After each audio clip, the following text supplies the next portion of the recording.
Dharma Bites is brought to you by Free Buddhist Audio, the Dharma for your life.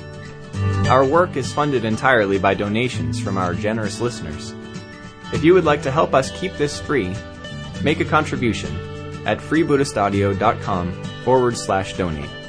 Thank you, and happy listening. So the traditional view, Buddhist view, about what happens after death is not that it's just nothing, end of, lights out time.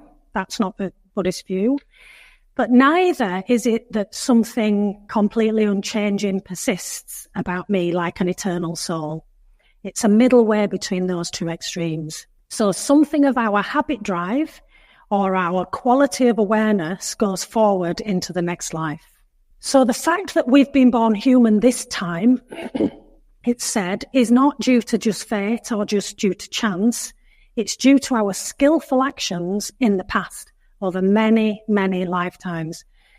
In fact, Sangharakshita, our founder, says that having achieved a human birth, we're probably already most of the way there. So we're doing well already. And also, you might not believe in rebirth. It might not be something that you believe in, because after all, most of us, we don't really know that through direct experience or memory. But we still can use this reflection about the human birth being rare. Because if we think about it, in this world that we're in, there are far more other living beings than there are human beings. Humans are rare.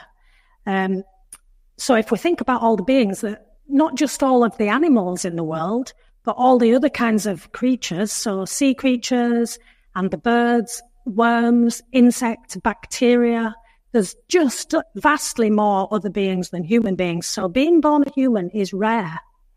And it's said it's won with difficulty, and so it is precious. And not only that, we've been born and we've been given a human birth, but if we are practicing the Dharma, we've got what are traditionally called endowments and freedoms. There's a really big list, and I won't do the big list because there's 8 freedoms, 10 endowments, and 3 types of faith, and we've all got those. But I won't list them all, but I'll just say a couple of them just to kind of give a flavour of what this is getting at. So one thing is that we've been born at a time when we've got access to the teachings of the Buddha.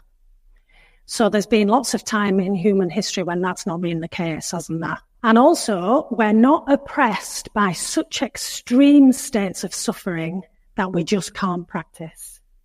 We're not starving. We're not living in a war zone. We're not utterly consumed by addiction. And actually, many of our fellow humans in this world do not have those conditions that we have. They're not so fortunate. We have a body and a mind that function well enough for us to practice. Might not be perfect, but well enough for us to practice. And we live in a culture that enables and allows spiritual practice. So we've got all these advantages. So we have all that, and our human birth is rare, and our human birth is precious. And we've got the conditions that we need to practice the Dharma. So if we reflect on all those things, maybe we can have more of a sense of wonder in life. The rarity and the preciousness of just having a human life. And maybe that can bring about gratitude, appreciation, just a sense of life being a really rare opportunity for practice. So that's the first reminder, the first mind-turning reflection. We hope you enjoyed today's Dharma Bite. Please help us keep this free. Make a contribution at freebuddhistaudio.com/donate. And thank you.